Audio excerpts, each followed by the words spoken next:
This week in second grade, we will be drawing a squirrel because we are working with fall animals this week. And a squirrel is considered to be a fall animal because fall is their prime food gathering season, which means it's their biggest time to be out and about and gather food. And they gather lots and lots of it to get themselves through the winter. And usually in September and October, the trees begin to drop acorns and squirrels. The squirrels get to work gathering those acorns up because acorns is their main source of food. And to survive the winter, they need a very large amount, very big amount of food stored up, which means they need lots and lots of these acorns, and they can just pack their jaws really, really full so that they can carry them back to their habitat to stock up on and store for the winter. And to survive the winter, they need large amounts of this food. So that's the reason why they have the ability to kind of pack their jaws full and take the food back to where they store it. And squirrels are just much more active in the fall.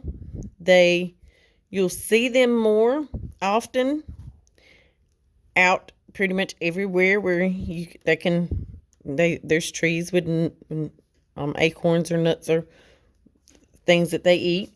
Their habitat is they stay in cold places, and they may live inside under trees, rocks, or underground during the winter. Squirrels know winter is coming by the amount of acorns that are forming and falling off of oak trees. Because oak trees are the trees that produce these acorns. So we'll go ahead and start drawing our squirrel for today or this week. And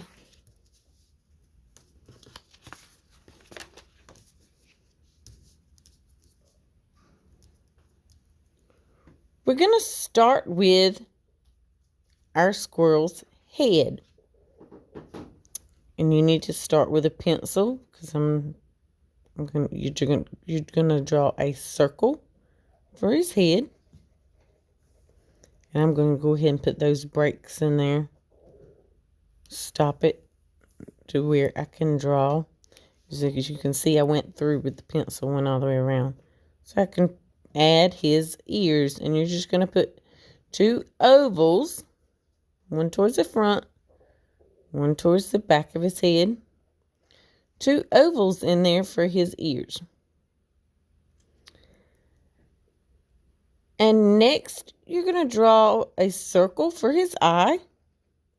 And then add another little half circle, almost C shape, to the side for his eye. So where it looks like he's looking down at his little acorn he's picked up.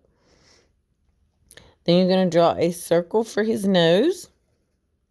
And a squirrel has whiskers, so we're going to bring those whiskers off that nose. And then just for the definition of his face, the details on his face, you're going to bring a line that starts right above his nose and his whiskers, and then kind of curve it up and around that eye and bring it back down. Now next, you're going to give him kind of an oval body, but you're going to connect it to the head. So starting at the front of his face, kind of, you're going to bring an oval down and around. And it's, as you can see, it's not straight up and down. It's kind of leaning this way. And you're just going to bring that oval shape back on up to the bottom part of his head, towards the back of the head. And then you're just going to give him a little arm, which is going to be like a long U shape, and you just bring that line in, curve it around like it's a really long sideways U shape, bring it back out. And then a U shape that he's kind of holding on to with a little line that kind of curves in a little bit or down a little bit, and bring the top of that acorn up and around, and then just add some lines in there, and then add them the opposite way for like cross hatching to show that the texture on the top of that acorn. And then just a little stem at the top from where it was actually attached to the tree. Now for his feet at the bottom, you're just going to bring a line out and around, almost like kind of like we did his arm. Just bring it out, around, and back in, and another one out and around and connect it back in. And it's behind this one, so it's not as big. Now, squirrels have really big bushy tails, and they use these tails to cover themselves up for warmth. So we're going to take a line and bring it up from the center of the top of his head and just curve it way up, and then start curving it around and back down. Once you've curved it in quite a bit, kind of stop, and then go up a little bit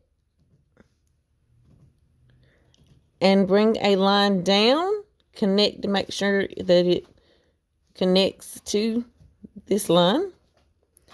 Bring it on back around and down, and there's your squirrel. Now, you want to give your squirrel a horizon line so that we know that the squirrel is standing on the foreground, in the foreground, on the ground, and back here is the sky, which is in the background. So you're going to draw a horizon line just from one side to the other behind him to separate foreground, which is the ground, from the background, which is the sky. And if you only have one color brown, you're going to use pressure. How hard you press down to get the different colors of your squirrel. And some squirrels even have black on them. So you could even incorporate black if you needed to. And then for the inside of his face, I'm just going to do color really, really, really light. That way it looks like it's two different colors. Because the less pressure, the less you bear down and press down, the more of the white paper shows through. So it gives it the effect that it is two different colors. So I would leave this really, really light, like this.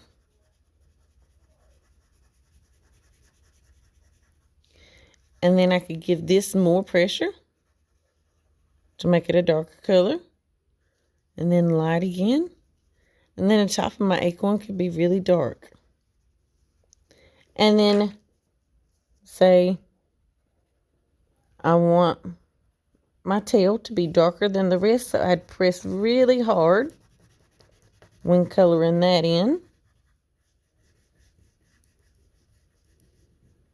so that less white shows through. And